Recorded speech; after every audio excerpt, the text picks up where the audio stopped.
हैदराबाद में बारिश से मौसम खुशगवार, कई डिस्ट्रिक्ट्स में मजीद बारिश की पेशकयासी।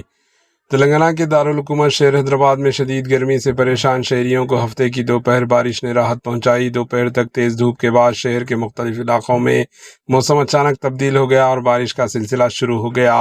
दिलसुख नगर, मलकपेट, जुबली हिल्स, फिल्म नगर, बुराबंडा, यूसुफगुड़ा, एसर नगर और सनत नगर समेत कई इलाकों में हल्की बारिश हुई, जबकि हैदरगुड़ा और ऊपरपल्ली के अतराफ मूसलाधार और शदीद बारिश रिकॉर्ड की गई।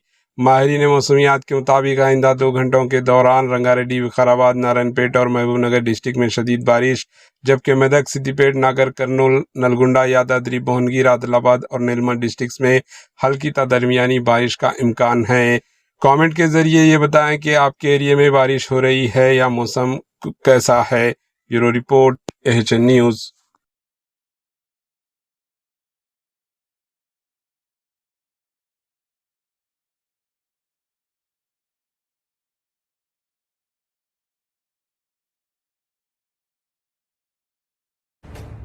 AHN न्यूज़ के YouTube चैनल को सब्सक्राइब करें और बेल आइकन को दबाना ना भूलें ताकि आपको हर नई आने वाली वीडियो का नोटिफिकेशन बर वक्त मिल सके।